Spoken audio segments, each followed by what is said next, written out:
दोस्तों ज़रा सोचिए कि कल सुबह एक ऐसी न्यूज़ सुनने को आती है कि एक ऐसा महामारी आया है, एक ऐसा वायरस आया है कि जिसकी वजह से भारत के हज़ारों ज़िंदगियाँ वो खतरे में डाल सकता है, लाखों ज़िंदगियाँ वो खतरे में डाल सकता है।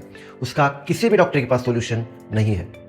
No vaccines available all over India और उसका कोई भी हल नहीं है। क्या इस सिचुएशन के लिए हमारा भारत देश तैयार है?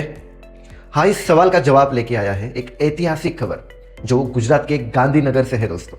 अब वहाँ पे एक BSL लेवल 4 का एक कंटेनमेंट लेबोरेटरी स्थापित की गई है, जिसको बोलते हैं बायो सेफ्टी लेवल 4 की एक लेबोरेटरी। और तो और भारत के गृह मंत्री अमित शाह इन्होंने कहा है कि ये जो लेबोरेटरी स्थापित हो चुकी है, इसकी वजह से भारत का हेल्थ सेक्टर, बायोटेक्नोलॉजी सेक्टर, इसमें एक नए युग की शुरुआत हो चुकी है।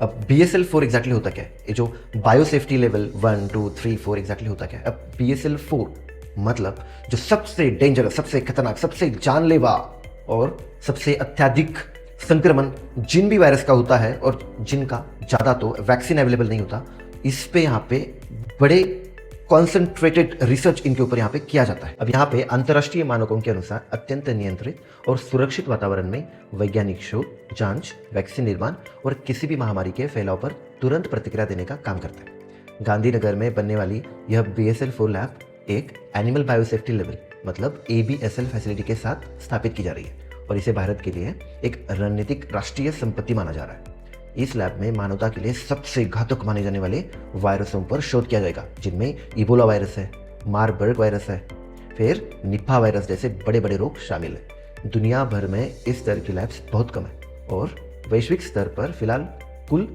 69 BSL 4 लैब्स सिर्फ संचालित है या फिर निर्माणाधीन है।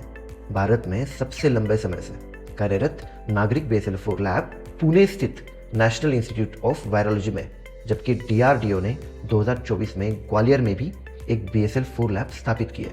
और देश में केवल 2 संस्थान ऐसे हैं जो जानवरों से इंसानों में फैलने वाली सबसे खतरनाक बीमारियों पर काम करते हैं, जिनमें भोपाल और भुवनेश्वर के ABSL 3 स्तर के संस्थान शामिल है। भारत में पहले से ही BSL 3 और BSL 2 स्तर की कई जैव सुरक्षा लैब्स मौजूद है और केंद्र सरकार देश भर में 165 बायो सेफ्टी लैब्स का एक मजबूत नेटवर्क तैयार करने की दिशा में आगे बढ़ रही है, जिसके तहत 11 BSL 3 और 154 BSL 2 लैब्स को मंजूरी दी गई है। वर्ष 2021 से अब तक कुल 42 वायरस रिसर्च और डायग्नोस्टिक लैबोरेटरीज को स्वीकृति मिली है, जिनमें से 41 लैब्स BSL 2 स्तर के और एक लैब BSL 3 स्तर का भी है। इनमें से 38 लैब्स पूरी तरह से कार्यरत है, जबकि 4 लैब्स 21 मार्च 2025 तक निर्माणाधीन अवस्था में थी।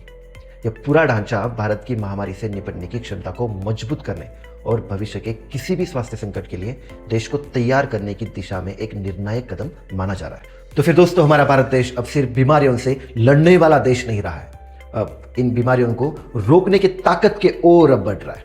और यही गांधीनगर का BSL 4 लैब हमारे भारतीय स्वास्थ्य सेक्टर को एक नई ऊंचाई तक लेके जाने वाला एक ऐतिहासिक मोड़ साबित हो सकता है दोस्तों। तो thank you for listening to my video till the end. अगर आपको कुछ कहना है तो नीचे कमेंट्स में जरूर मेंशन कर सकते हो दोस्तों। See you in the next video.